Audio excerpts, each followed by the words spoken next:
They showed up at Esther's, black as tar.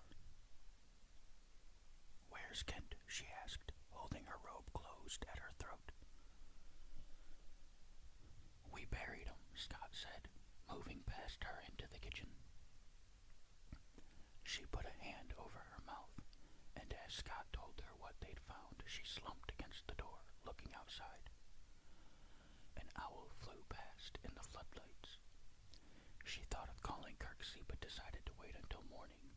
The old bastard thought she was a slut and a corruption. For tonight, she'd just keep them safe in her house. Scott went to the den. He turned on the TV, the reception bad because of the weather. Wayne, a bruise on his left cheek, climbed the stairs. He went into one of the bedrooms and closed the door behind him.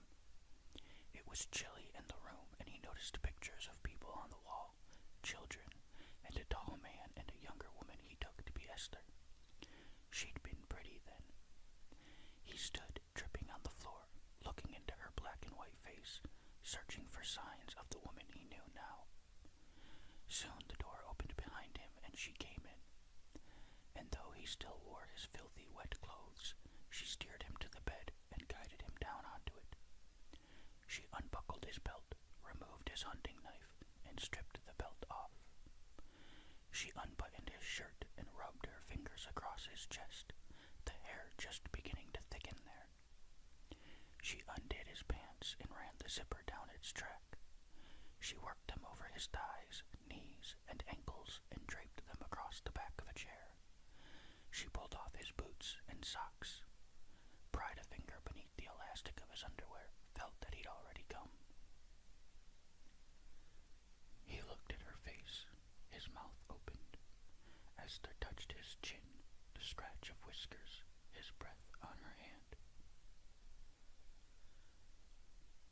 "Hush now," she said, and watched him fall asleep. Downstairs, the TV went off. When Goodloe knocked, Esther answered, a cold sliver of her face in the cracked door. "The hell you want?" "Good evening to you too. The Gates is here." "No." Goodloe glanced behind him. "I believe that's their truck.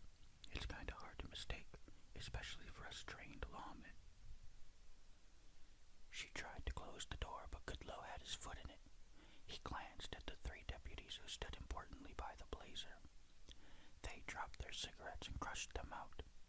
They unsnapped their holsters and strode across the yard, standing behind Goodloe with their hands on their revolvers and their legs apart like TV deputies. "Why don't y'all just let 'em alone?" Esther said. "Ain't they been through enough?"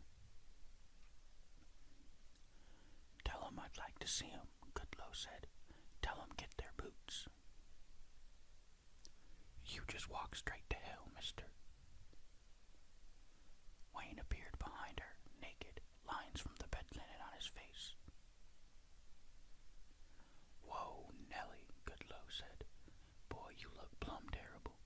Why don't you let us carry you on down to the office for a little coffee, little cake?" He glanced back at one of the deputies. "We got any of that cinnamon roll left, Dave?" "You got a warrant for their arrest?" Esther said. "No, I ain't got a warrant for their arrest. They ain't under arrest. They fixin' to get questioned is all. Strictly informal." Goodloe winked. "You reckon you could do without 'em for a couple of hours?" "Fuck you, sugar baby." The door slammed. Goodloe nodded down the side of the house, and two deputies went to make sure nobody escaped from the back. But in a minute, Wayne came out dressed, his hands in his pockets, and followed Goodloe down the stairs, the deputies watching him closely and watching the house. "Where's your brothers?" Goodloe asked. He looked down. Goodloe nodded to the house, and two deputies went in, guns drawn. They came out a few minutes later, frowning. was coming, Goodloe said. Well, we got this one. We'll find them other two tomorrow. They got into the Blazer, and Goodloe looked at Wayne, sitting in the back. Put them cuffs on him, Goodloe said. Holding his rifle, Scott came out of the woods when the Blazer was gone. He returned to the house. They got Wayne, Esther said. Why didn't you come tell him they was out there? He got to learn, Scott said. He went to the cabinet where she kept the whiskey and took the bottle. She watched him go to the sofa and sit down in front of the blank TV.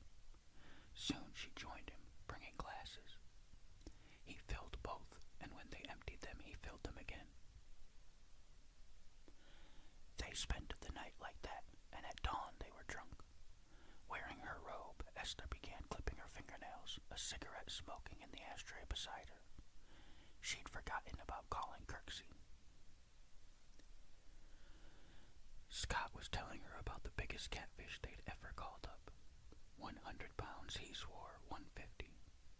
You could have put your whole head in that old cat's mouth, he said, sipping the whiskey. Back fin long as your damn arm. He stood, walked to the front window. There were toads in the yard. With the river swelling, they were everywhere. In the evenings, there were rain frogs. The yard had turned into a pond, and each night the rain frogs sang. It was like no other sound. Esther said it kept her up at night. That and some other things, she said. Scott heard a fingernail ring the ashtray. He rubbed his hand across his chin, felt the whiskers there. He watched the toads as they huddled in the yard, still as rocks, bloated and miserable looking. That catfish was green, Scott said, sipping. I swear to God, green as grass. Them goddamn rain frogs, she said. I just lay there at night with my hands over my ears. A clipping rang the ashtray. He turned and went to her on the sofa. They was moss growing on his nose, he said, putting his hand on her knee. Go find your brother, she said. She got up and walked unsteadily across the floor and went into the bathroom, closed the door. When she came out, he and the bottle were gone.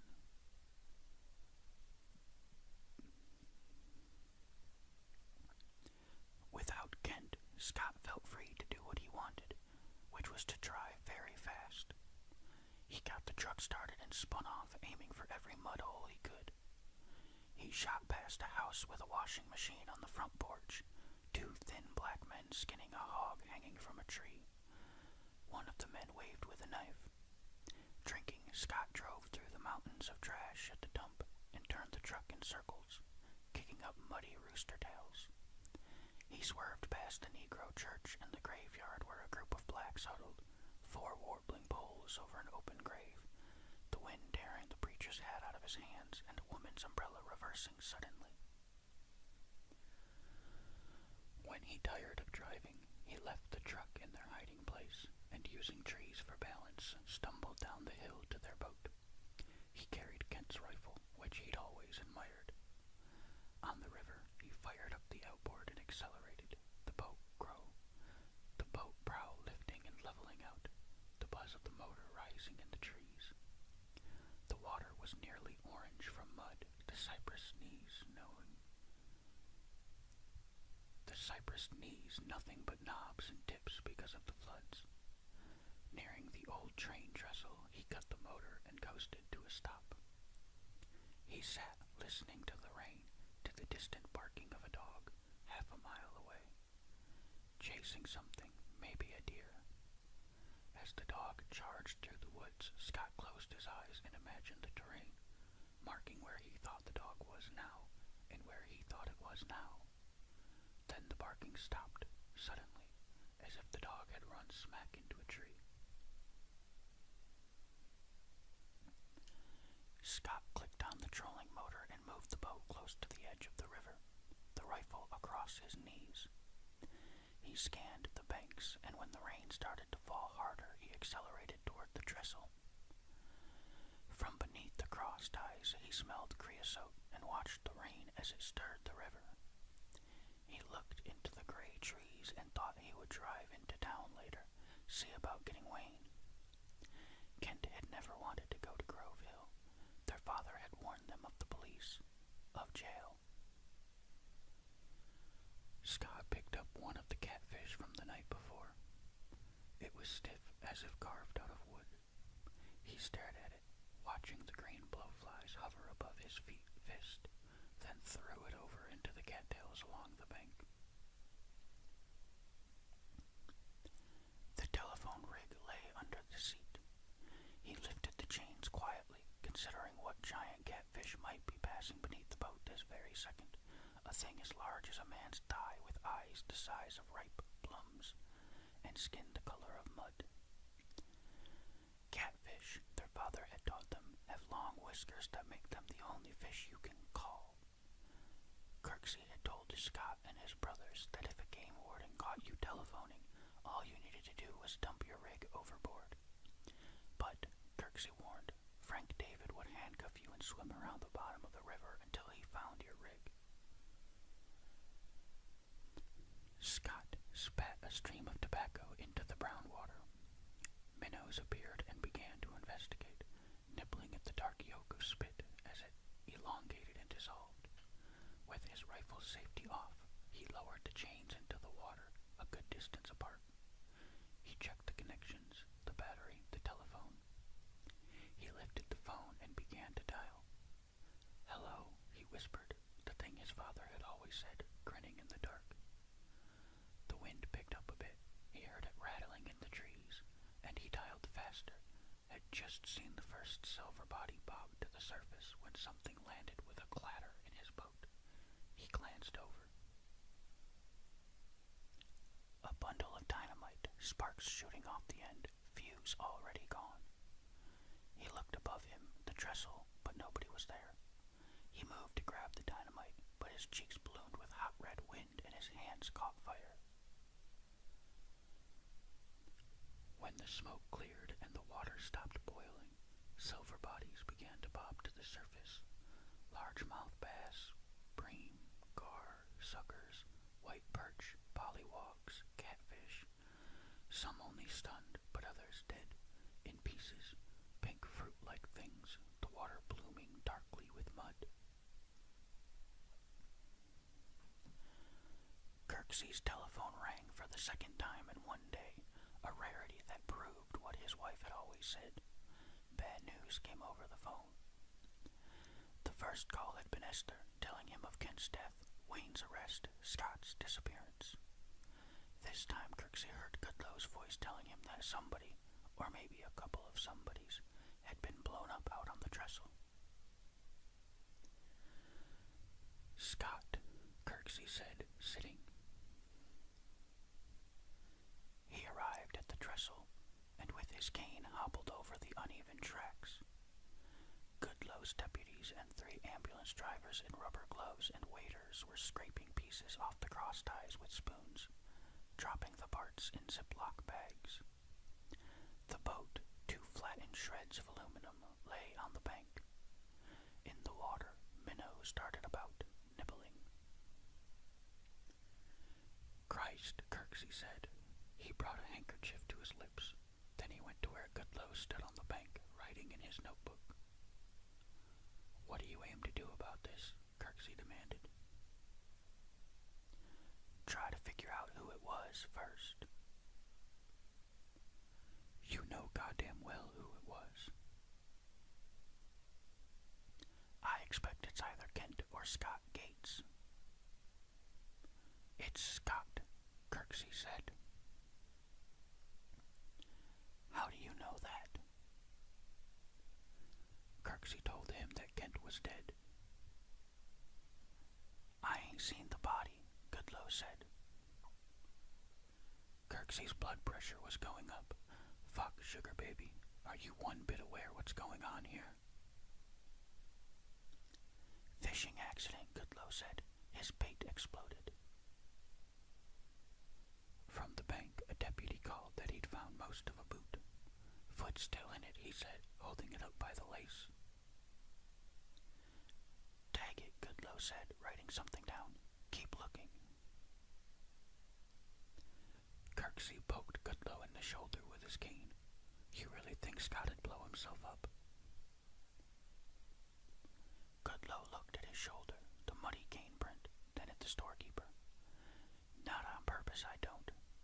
He paused. Course, suicide does run in their family. What about Kent? What about him? Christ, sugar baby. Goodloe held up his hand. Just show me, Kirksey. They left the ambulance drivers and the deputies and walked the other way without talking. When they came to Goodloe's Blazer, they got in and drove without talking. Soon they stopped in front of the Gates' cabin. Instantly hounds surrounded the truck, barking viciously and jumping with muddy paws against the glass. Goodloe blew the horn until the hounds slunk away, heads low, fangs bared. The sheriff opened his window and fired several times in the air, backing the dogs up. When he and Kirksey got out, Goodloe had reloaded. The hounds kept to the edge of the woods, watching. His eye on them, Kirksey led Goodloe behind the decrepit cabin. Rusty screens covered some windows, rags of drape others. Beneath the house, the dogs paced them. Back here, Kirksey said, heading into the trees. Esther had said they'd buried Kent, and this was the logical place. He went slowly, careful not to bump a limb and cause a small downpour. Sure enough, there lay the grave. You could see where the dogs had been scratching around it. Goodloe went over and towed the dirt. You know the cause of death? Yeah, I know the cause of death. His name's Frank fucking David. I meant how he was killed. The boys said snake bite, 3 times in the neck, but I'd do an autopsy. You would, Goodloe exhaled. Okay, I'll send Roy and Avery over here to dig him up. Maybe shoot these goddamn dogs. I'll tell you what you'd better do first. You better keep Wayne locked up safe. I can't hold him much longer, Goodloe said, unless he confesses. Kirksey pushed him from behind, and at the edge of the woods the dogs tensed. Goodloe backed away, raising his pistol, the grave between them. You crazy, Kirksey. You've been locked in that store too long. Goodloe, Kirksey gasped. The cotton in his left ear had come out, and suddenly air was roaring through his head. Even you can't be this stupid. You let that boy out, and he's that cold-blooded fucker's next target. Target, Kirksey? Shit. Ain't nothing to prove anybody killed them damn boys. This one snake bit, you said so yourself. That other one blowing himself up. Them darn Gateses is fished with dynamite their whole life. You ought to know that. You the one gets it for 'em. He narrowed his eyes. You're about neck deep in this thing, you know. And I don't mean just lying to protect them boys, neither. I mean selling explosives illegally to minors, Kirksey. I don't give a shit if I am, Kirksey yelled. 2 dead boys in 2 days and you're worried about dynamite. You ought to be out there looking for Frank David. He ain't supposed to be here for another week or 2, Goodloe said. Paperwork. He fired his pistol then. Kirksey jumped, but the sheriff was looking past him, and when Kirksey followed his eyes, he saw the dog that had been creeping in. It lay slumped in the mud, a hind leg kicking, blood coloring the water around it. Goodloe backed away, smoke curling from the barrel of his pistol. Around them, the other dogs circled, heads low, moving sideways, the hair on their spines sticking up. Let's argue about this in the truck, Goodloe said. At the store, Kirksey put out the open sign. He sat in his chair with his coffee and a cigarette.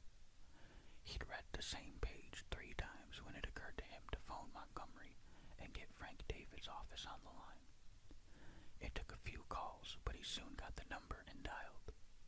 The snippy young woman who answered told Kirksey that yes, Mr. David was supposed to take over the lower Peachtree district, but that he wasn't starting until next week, she thought. Where was he now? Kirksey wanted to know. Florida, she said. No, Louisiana. Fishing. No, sir, he couldn't be reached. He preferred his vacations private. Kirksey slammed down the phone. He lit another cigarette and tried to think. It was just a matter, he decided, of keeping Wayne alive until Frank David took over the district. There are probably other game wardens who testify that Frank David was over in Louisiana fishing right now. But once the son of a bitch officially moved here, he'd have motive and his alibi wouldn't be as strong.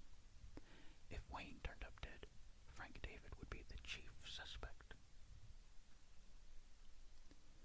Kirksey inhaled the smoke deeply and tried to imagine how Frank David would think, how he would act, the noise he would make or not make as he went through the woods, what he would say if you happened upon him, or he upon you, what he would do if he came into the store. Certainly he wasn't the creature Kirksey had created to scare the boys, not some wild, ghostly thing. He was just a man who'd had a hard life and grown bitter and angry. Probably an alcoholic. A man who chose to uphold the law because breaking it was no challenge. A man with no obligation to any other men or a family. Just to himself and his job. To some goddamned game warden code. His job was to protect the wild things the law had deemed worthy. Dove, duck, owls, hawks, turkeys, alligators, squirrels, coons, and deer. But how did the Gates boys fall into the category of trash animal? Wildcats or possums or armadillos, snapping turtles, snakes. Things you could kill any time, run over in your truck and not even look at in your mirror to see dying behind you. Christ, why couldn't Frank David see that he, more than a match for the boys, was of their brood? Kirksey drove to the highway. The big 30-06 he hadn't touched in years was on the seat next to him, and as he steered, he pushed cartridges into the clip, then shoved the clip into the gun's underbelly. He pulled the lever that injected a cartridge into the chamber and took a long drink of whiskey to wash down 3 of the pills that helped dull the ache in his knees and the one in his gut. It was almost dark when he arrived at the edge of a large field. He parked facing the grass. This was a place a few hundred yards from a fairly well-traveled blacktop, a spot no sane poacher would dare use. There were already 2 or 3 deer creeping into the open from the woods across the field. They came to eat the tall grass, looking up only when a car passed, their ears swiveling, jaws frozen, sprigs of grass twitching in their lips like the legs of insects. Kirksey sat watching. He sipped his whiskey and lit a cigarette with a trembling hand. Both truck doors were locked, and he knew this was a very stupid thing he was doing. Several times he told himself to go home, let things unfold as they would. Then he saw the faces of the 2 dead boys, and the face of the live one. When Boo had killed himself, the oldest 2 had barely been teenagers, but it was 11-year-old Wayne who'd found him. That truck still had windows then, and the back windshield had been sprayed red with blood. Flies had gathered at the top of the truck in what Wayne discovered was a .22 caliber hole. Kirksey frowned, thinking of it. Boo's hat still on his head, a small hole through the hat, too. The back of the truck was full of wood Boo'd been cutting, and the three boys had unloaded the wood and stacked it neatly beside the road. Kirksey shifted in his seat, imagining the boys pushing that truck for 2 miles over dirt roads, somehow finding the leverage or whatever, the goddamn strength, to get it home, to pull their father from inside and bury him, to clean out the truck. Kirksey shuddered and thought of Frank David, then made himself think of his wife instead. He rubbed his biceps and watched the shadows creep across the field, the tree line dim and begin to disappear. Soon it was full dark. He unscrewed the interior light bulb from the ceiling, pulled the door lock up quietly. Holding his breath, he opened the door. Outside, he propped the rifle on the side mirror, flicked the safety off. He reached through the window, felt along the dash for the headlight switch, pulled it. The field blazed with the eyes of deer, red hovering dots staring back at him. Kirksey aimed and squeezed the trigger at the first pair of eyes. Not waiting to see if he'd hit the deer, he moved the gun to another pair. He'd gotten off 5 shots before the eyes began to disappear. When the last echo from the gun faded, at least 3 deer lay dead or wounded in the glow of his headlights. One doe bleated weakly and bleated again. Kirksey coughed and took the gun back into the truck, closed the door, and reloaded in the dark. Then he waited. The doe kept bleeding, and things in the woods took shape, detached, and whisked toward Kirksey over the grass like spooks. And the little noises, things like footsteps, and the stories. Frank David appearing in the bed of somebody's moving truck and punching through the back glass, grabbing and breaking the driver's arm, leaping from the truck and watching while it wrecked. "Quit it," Kirksey croaked. "You damn schoolgirl." Several more times that night he summoned his nerve and flicked on the headlights, firing at any eyes he saw or firing at nothing. When he finally fell asleep just after 2 a.m., his body numb with painkillers and whiskey, he dreamed of his wife on the day of her first miscarriage. The way the nurses couldn't find the vein in her arm, how they'd kept trying with the needle, the way she'd cried and held his fingers tightly, like a woman giving birth. He started awake, terrified, as if he'd fallen asleep driving. Caring less for silence, he stumbled from the truck and flicked on the lights and fired at the eyes, though now they were doubling up, floating in the air. He lowered the gun and for no good reason found himself thinking of a time when he tried fly fishing, standing in his yard with his wife watching from the porch, Tarzan of the Apes in her lap, him whipping the line in the air, showing off, and then the strange pulling you get when you catch a fish. Betty jumping to her feet, the book falling, and her yelling that he'd caught a bat, for heaven's sake, a bat. He climbed back into the truck. His hands shook so hard he had trouble getting the door locked. He bowed his head, missing her so much that he cried, softly and for a long time. Dawn found him, staring at a field littered with dead does, yearlings, and fawns. One of the deer, only wounded, tried to crawl toward the safety of the trees. Kirksey got out of the truck and vomited colorless water, then stood looking around at the foggy morning. He lifted his rifle and limped into the grass in the drizzle and, a quick hip shot, put the deer out of its misery. He was sitting on the open tailgate trying to light a cigarette when Goodloe and a deputy passed in their blazer and stopped. The sheriff stepped out, signaling for the deputy to stay put. He sat beside Kirksey on the tailgate, the truck tipping with his weight. His stomach was growling and he patted it absently. "You old fool," Goodloe said, staring at Kirksey and then at the field. "You figured to make Frank David show himself." He shook his head. Good Lord Almighty, Kirksey, what'll it take to prove to you there ain't no damn game warden out there? Not yet, anyhow. Kirksey didn't answer. Goodloe went to the Blazer and told the deputy to pick him up at Kirksey's store.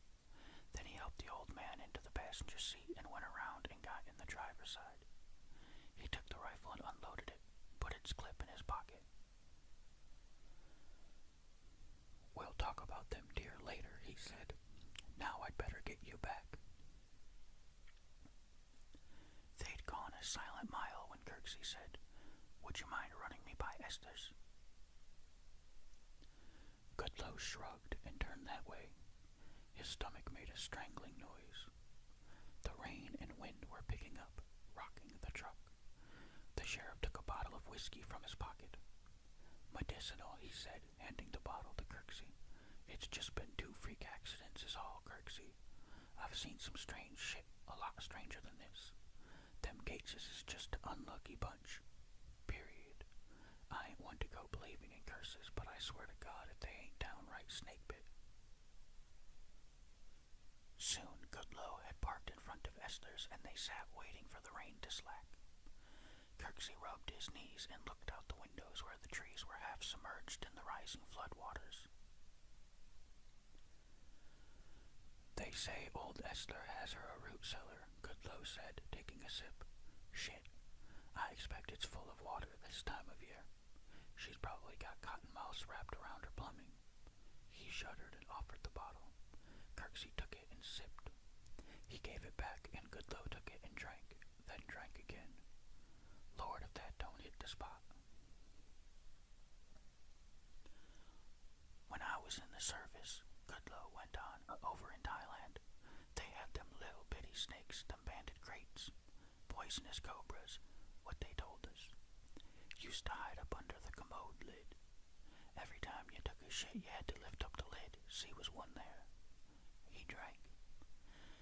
Yep, it was many a time I kicked one off in the water, flushed it down. Wait here, Kirksey said. He opened the door, his pant leg darkening as the rain poured in, cold as needles. He set his knee out deliberately, planted his cane in the mud and pulled himself up, stood in water to his ankles. He limped across the yard with his hand blocking the rain. There were 2 chickens on the front porch, their feathers fluffed out so that they looked strange, menacing. Kirksey climbed the porch steps with the pain so strong in his knees that stars popped near his face by the time he reached the top. He leaned against the house, breathing hard, touched himself at the throat where a tie might have gone. Then he rapped gently with the hook of his cane. The door opened immediately. Dark inside. She stood there, looking at him.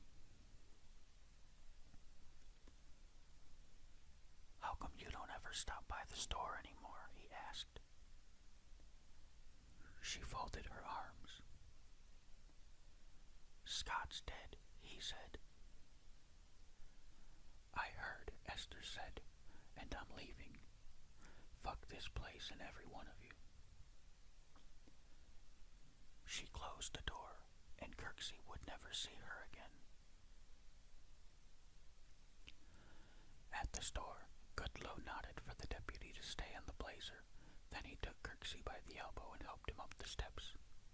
He unlocked the door for him and held his hand as the old man sank in his chair.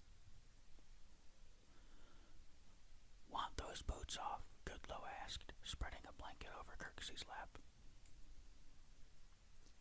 He bent and unlaced the left, then the right. Pick up your foot. Now the other one. He set the wet boots by the stove. It's a little damp in here. I'll light this thing. He found a box of kitchen matches on a shelf under the counter among the glass figurines Kirksey's wife had collected. The little deer, the figure skater, the unicorn. Goodloe got a fire going in the stove and stood warming the backs of his legs. I'll bring Wayne by a little later, he said, but Kirksey didn't seem to hear.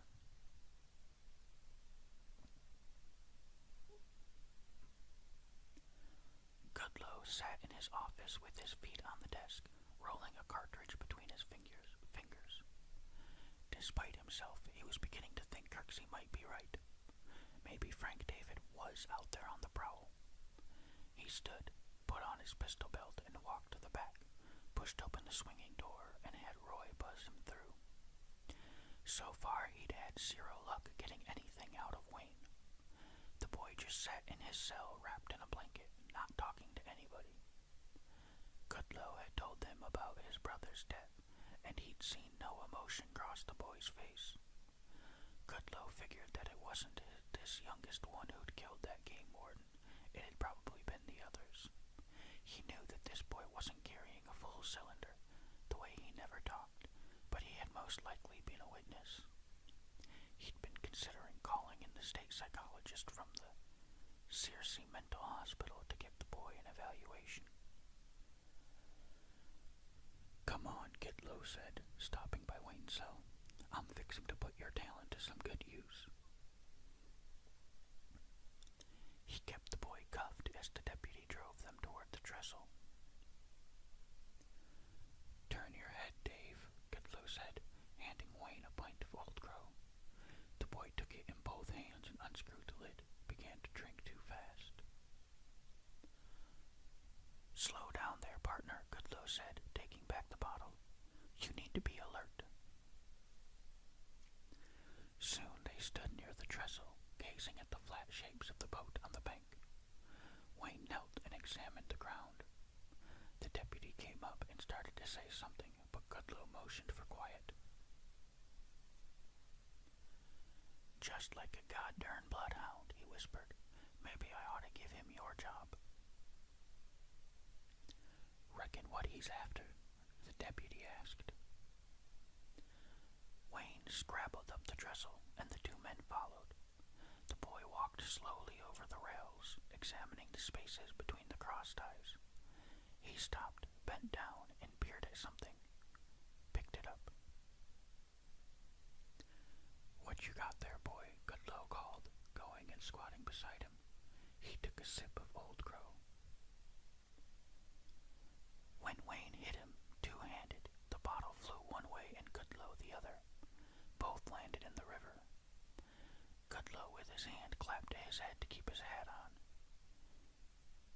He came up immediately, bobbing and sputtering. On the trestle, the deputy tackled Wayne, and they went down fighting on the cross ties. Below, Goodloe dredged himself out of the water.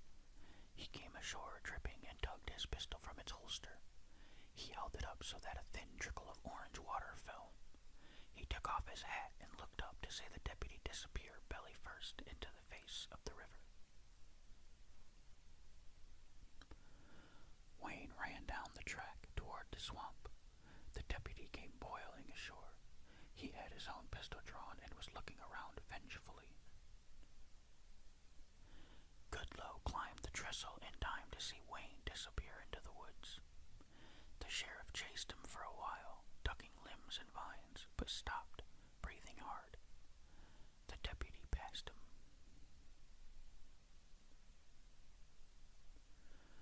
Wayne circled back through the woods and went quickly over the soft ground, half crawling up the sides of hills and sliding down the other sides. 2 hollows over, he heard the deputy heading the wrong direction. Wayne slowed a little and just trotted for a long time in the rain, the cuffs rubbing his wrists raw. He stopped once and looked at what he'd been carrying in one hand, a match, limp and black now with water. Nearly dissolved. He stood looking at the trees around him, the hanging Spanish moss and the cypress knees rising from the stagnant creek to his left. The hair on the back of his neck rose. He knelt, tilting his head, closing his eyes, and listened. He heard the rain, heard it hit leaves and wood, and heard the puddles lapping at their tiny banks, but beyond those sounds there were other muffled noises. A mockingbird mocking a blue jay, a squirrel barking and another answering, the deputy falling a quarter-mile away. Then another sound, this one close, a match striking. his eyes and crashed into a tree. He rolled and ran again, tearing through limbs and briars. He leapt small creeks and slipped and got up and kept running. At every turn he expected Frank David, and he was near tears when he finally stumbled into his family graveyard. The first thing he saw was that Kent had been dug up. Wooden stakes surrounded the hole and fenced it in with yellow tape that had words on it. Wayne approached slowly, hugging himself. Something floated in the grave. With his heart pounding, he peered inside. A dog. Wary of the trees behind him, he crept toward their backyard, stopping at the edge. He crouched and blew into his hands to warm his cheeks. He gazed at the dark windows of their cabin, then circled the house, keeping to the woods. He saw the pine tree with the low limb they used for stringing up larger animals to clean, the rusty chain hanging, and the iron pipe they stuck through the back legs of a deer or the rare wild pig. Kent and Scott had usually done the cleaning while Wayne fed the guts to their dogs and tried to keep the dogs from fighting. And there, past the tree, lay the rest of the dogs, shot dead, partially eaten. Buzzards standing in the mud, staring boldly at him with their heads bloody and their beaks open. It was dark when Kirksey woke in his chair. He'd heard the door creak. Someone stood there, and the storekeeper was afraid until he smelled the river. "Hey, boy," he said. Wayne ate 2 cans of potted meat with his fingers and a candy bar and a box of saltines. Kirksey gave him a Coke from the red cooler, and he drank it and took another one while Kirksey got a hacksaw from the rack of tools behind the counter. He slipped the cardboard wrapping off and nodded for Wayne to sit. The storekeeper pulled up another chair and faced the boy and began sawing the handcuff chain. The match dropped out of Wayne's hand, but neither saw it. Wayne sat with his head down and his palms up, his wrists on his knees, breathing heavily, while Kirksey worked and the silver shavings accumulated in a pile between their boots. The boy didn't lift his head the entire time, and he'd been asleep for quite a while when Kirksey finally saw it through. The old man rose, flexing his sore hands, and got a blanket from a shelf. He unfolded it, shook out the dust, and spread it over Wayne. He went to the door and turned the deadbolt. The phone rang later. It was Goodlow, asking about the boy. "He's asleep," Kirksey said. "You've been lost all this time, sugar baby." "That I have," Goodlow said, "and we still ain't found old Dave yet." For a week they stayed there together. Kirksey could barely walk now, and the pain in his side was worse than ever, but he put the boy to work, sweeping, dusting, and scrubbing the shelves. He had Wayne pull a table next to his chair, and Kirksey did something he hadn't done in years, took inventory. With the boy's help, he counted and ledgered each item, marking them in his long green book. The back shelf contained canned soups, vegetables, sardines, and tins of meat. Many of the cans were so old that the labels flaked off in Kirksey's hand, so they were unmarked when Wayne replaced them in the rings they'd made, not only in the dust, but on the wood itself. In the back of that last shelf, Wayne discovered 4 tins of Underwood deviled ham, and as their labels fell away at Kirksey's touch, he remembered a time when he'd purposely unwrapped the paper from these cans, because each label showed several red dancing devils, and some of his Negro customers had refused to buy anything that advertised the devil. Kirksey now understood that his store was dead, that it no longer provided a service. His Negro customers had stopped coming years before. The same with Esther. For the past few years, except for the rare hunter, he'd been in business for the Gates boys alone. He looked across the room at Wayne, spraying the windows with Windex and wiping at them absently, gazing outside. The boy wore the last of the new denim overalls Kirksey had in stock. Once, when the store had thrived, he'd had many sizes, but for the longest time now the only ones he'd stocked were the boys. That night, beneath his standing lamp, Kirksey began again to read his wife's copy of Tarzan of the Apes to Wayne. He sipped his whiskey and spoke clearly, to be heard over the rain. When he paused to turn a page, he saw that the boy lay asleep across the row of chairs they'd arranged in the shape of a bed. Looking down through his bifocals, Kirksey flipped to the back of the book to the list of other Tarzan novels, 24 in all, and he decided to order them through the mail so Wayne would hear the complete adventures of Tarzan of the Apes. In the morning, Goodloe called and said that Frank David had officially arrived. The sheriff himself had witnessed the swearing-in, and he was now this district's game warden. Pretty nice fellow, Goodloe said. Kinda quiet. Polite. He asked me how the fishing was. Then it's over, Kirksey thought. A week later, Kirksey told Wayne he had to run some errands in Grove Hill. He'd spent the night before trying to decide whether to take the boy with him, but had decided not to, that he couldn't watch him forever. Before he left, he gave Wayne his .30-06 and told him to stay put, not to leave for anything.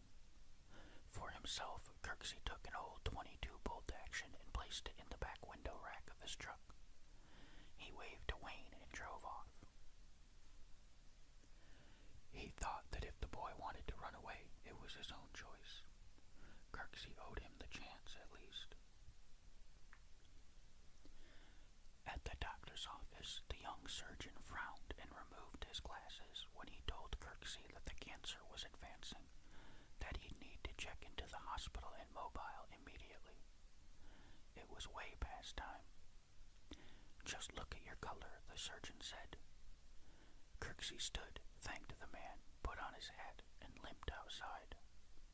He went by the post office and placed his order for the Tarzan books. He shopped for supplies in the dollar store, and the Piggly Wiggly had the checkout boys put the boxes in the front seat beside him. Coming out of the drugstore, he remembered that it was Saturday, that there'd be chicken fights today, and possible news about Frank David. At Heflin's, Kirksey paid his $5 admission and let Heflin help him to a seat in the bottom of the stands. He poured some whiskey in his coffee and sat studying the crowd.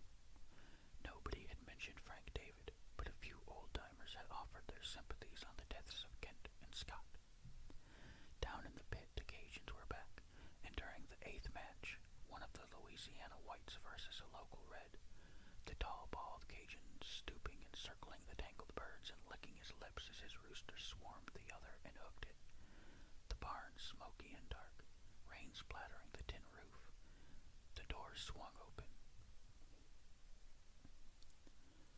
Instantly the crowd was hushed. Feathers settled to the ground. Even the Cajuns knew who he was. He stood at the door, unarmed, his hands on his hips. A wiry man. He lifted his chin and people tried to hide their drinks. His giant ears, the hooked nose, the eyes. Bird handlers reached over their shoulders, pulling at the numbered pieces of masking tape on their backs. The 2 handlers and the referee in the ring sidled out, leaving the roosters. For a full minute, Frank David stood staring. People stepped out the back door, climbed out windows. Half-naked boys in the rafters were frozen like monkeys hypnotized by a snake. Frank David's gaze didn't stop on Kirksey, but settled instead on the roosters, the white one pecking out the red's eyes. Outside, trucks roared to life, backfiring like gunshots. Kirksey placed his hands on his knees. He rose, turned up his coat collar, and flung his coffee out. Frank David still hadn't looked at him. Kirksey planted his cane and made his way out the back door and through the mud. Not a person in sight, just tailgates vanishing into the woods. From inside his truck, Kirksey watched Frank David walk away from the barn and head toward the trees. Now he was just a bow-legged man with white hair. Kirksey felt behind him for the .22 rifle with one hand while rolling down the window with the other. He had a little trouble aiming the gun with his shaky hands. He pulled back the bolt and inserted a cartridge into the chamber, flicked the safety off. The sight of the rifle wavered between Frank David's shoulders as he walked, as if an old man like Kirksey were nothing to fear. Kirksey ground his teeth. That was why the bastard hadn't come to his deer massacre. An old storekeeper wasn't worth it, wasn't dangerous. Closing one eye, Kirksey pulled the trigger. He didn't hear the shot, though later he would notice his ears ringing. Frank David's coat bloomed out to the side and he missed a step. He stopped and put his hand to his lower right side and looked over his shoulder at Kirksey, who was fumbling with the rifle's bolt action. Then Frank David was gone, just wasn't there. There were only the trees, bent in the rain, and shreds of fog in the air. For a moment, Kirksey wondered if he'd even seen a man at all, if he'd shot at something out of his own imagination, if the cancer that had started in his pancreas had inched up along his spine into his brain and was deceiving him, forming men out of the air and walking them across fields, giving them hands and eyes and the power to disappear. From inside the barn, the rooster crowed. Kirksey remembered Wayne. He hung the rifle in its rack and started his truck, gunned the engine. He banged over the field, flattening saplings and a fence, and though he couldn't feel his toes, he drove very fast. Not until 2 days later, in the VA hospital in Mobile, would Kirksey finally begin to piece it all together. Parts of that afternoon were patchy and hard to remember. Shooting Frank David, going back to the store and finding it empty, no sign of a struggle, the .30-06 gone, as if Wayne had walked out on his own and taken the gun. Kirksey could remember getting back into his truck. He'd planned to drive to Grove Hill, the courthouse, the game warden's office, and find Frank David, but somewhere along the way he passed out behind the wheel and veered off the road into a ditch. He barely remembered the rescue workers, the sirens, Goodloe himself pulling Kirksey out. Later that night, 2 coon hunters had stumbled across Wayne, wandering along the river, his face and shirt covered in blood, the .30-06 nowhere to be found. When Goodloe had told the semi-conscious Kirksey what happened, the storekeeper turned silently to the window, where he saw only the reflected face of an old, failed, dying man. And later still, in the warm haze of morphine, Kirksey lowered his eyelids and let his imagination unravel and retwine the mystery of Frank David. It was as if Frank David himself appeared in the chair where Goodloe had sat, as if the game warden broke the seal on a bottle of Jim Beam and leaned forward on his elbows and touched the bottle to Kirksey's cracked lips and whispered to him a story about boots going over land and not making a sound, about rain washing the blood trail away even as the boots passed, about a tired old game warden taking his hand out of his coat and seeing the blood from Kirksey's bullet there, feeling it trickle down his side, about the boy in the back of his truck, handcuffed, gagged, blindfolded, about driving carefully through deep ruts in the road, stopping behind Esther's empty house and carrying the kicking boy inside on his shoulder. When the blindfold is removed, Wayne has trouble focusing but knows where he is because of her smell. Bacon and soap, cigarettes, dust. Frank David holds what looks like a pillowcase. He comes across the room and puts the pillowcase down, close his eyes and sits on the bed beside Wayne. He opens a book of matches and lights a cigarette, holds the filtered end to Wayne's lips, but the boy doesn't inhale. Frank David puts the cigarette in his own lips. The embers glow. Then he drops it on the floor, crushes it out with his boot, picks up the butt, and slips it into his shirt pocket. He puts his hand over the boy's watery eyes, the skin of his palm dry and hard, cool, faint smell of blood. He moves his fingers over Wayne's nose, lips, chin, stops at his throat, and holds the boy tightly but not painfully. In a strange way Wayne can't understand, he finds it reassuring. His thudding heart slows. Something is struggling beside his shoulder, and Frank David takes the thing from the bag. Now the smell in the room changes. Wayne begins to thrash and whip his head from side to side. "Goddamn, son," Frank David whispers. "I hate to civilize you." Goodlow began going to the Veterans Hospital in Mobile once a week. He brought Kirksey cigarettes from his store. There weren't any private rooms available, and the beds around the storekeeper were filled with dying ex-soldiers who never talked, but Kirksey was beside a window, and Goodlow would raise the glass and prop it open with a novel. They smoked together and drank whiskey from paper cups, listening for nurses. It was the tall, mean one. "One more time, goddammit," she said, coming out of nowhere and plucking the cigarettes from their lips so quickly they were still puckered. Sometimes Goodlow would wheel Kirksey down the hall in his chair, the ivy rack attached by a stainless steel contraption with a black handle the shape of a flower. They would go to the elevator and ride down 3 floors to a covered area where people smoked and talked about the weather. There were nurses and black cafeteria workers in white uniforms and hairnets, and people visiting other people and a few patients. Occasionally in the halls they'd see some mean old fart Kirksey knew, and they'd talk about hospital food or chicken fighting, or the fact that Frank David had surprised everyone and decided to retire after only a month of quiet duty, that the new game warden was from Texas, and a nigger to boot. Then Goodlow would wheel Kirksey back along a long window, out of which you could see the tops of oak trees. On one visit, Goodlow told Kirksey they'd taken Wayne out of intensive care. 3 weeks later, he said the boy'd been discharged. "I gave him a ride to the store," Goodlow said. This was in late May, and Kirksey was a yellow skeleton with hands that shook. "I'll stop by and check on him every evening," Goodlow went on. "He'll be okay, the doctor says. Just needs to keep them bandages changed. I can do that, I reckon."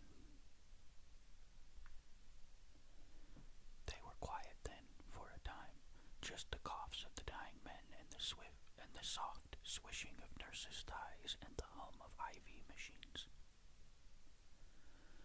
"Goodlow," Kirksey whispered, "I'd like you to help me with something."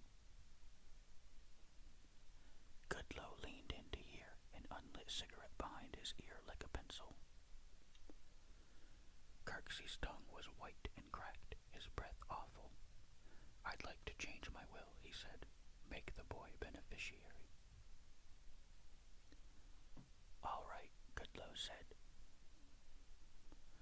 "I'm obliged," whispered Kirksey. He closed his eyes.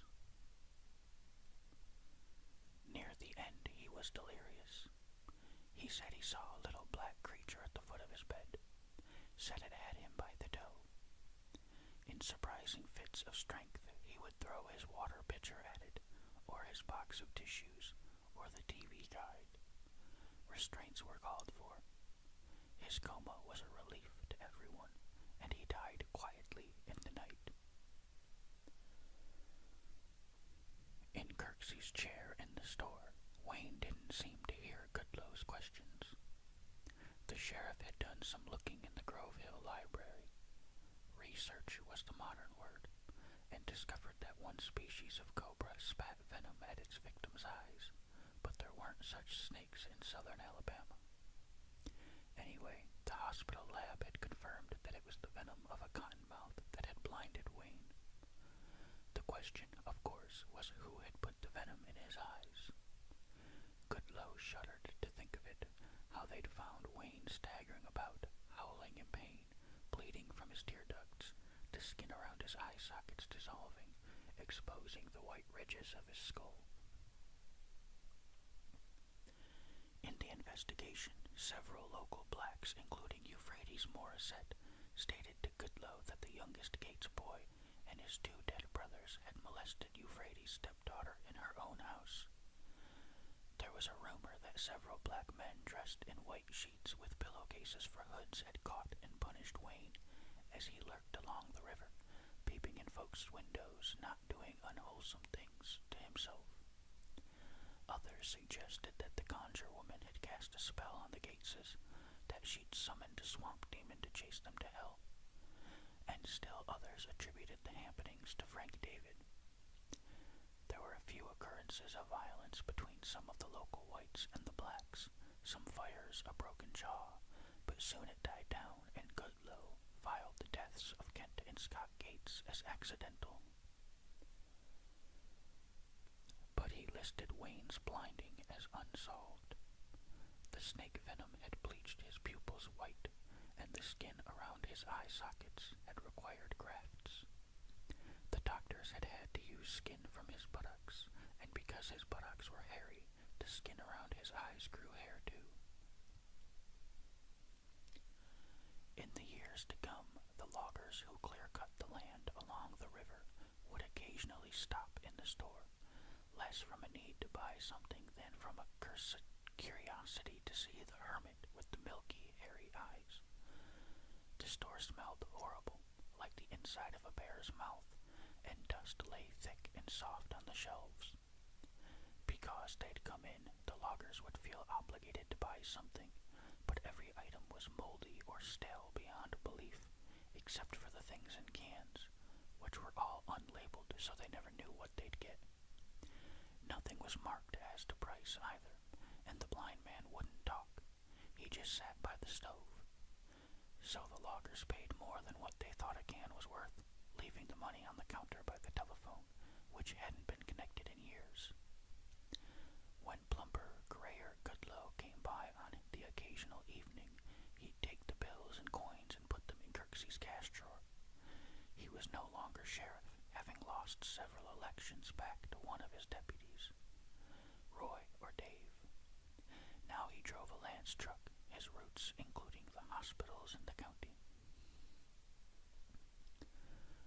"Darn, boy," he cracked once. "This store's doing a better business now than it ever has. You sure you don't want a cracker rack?" When Goodloe left, Wayne listened to the sound of the truck as it faded. "Sugar, baby," he whispered. And many a night for years after, until his own death in his sleep, Wayne would rise from the chair and move across the floor, taking Kirksey's cane from where it stood by the coat rack. He would go outside, down the stairs like a man who could see, his beard nearly to his chest, and he would walk soundlessly the length of the building, knowing the woods even better now as he crept down the rain-rutted gully side toward the river, whose smell never left the caves of his nostrils and the roof of his mouth.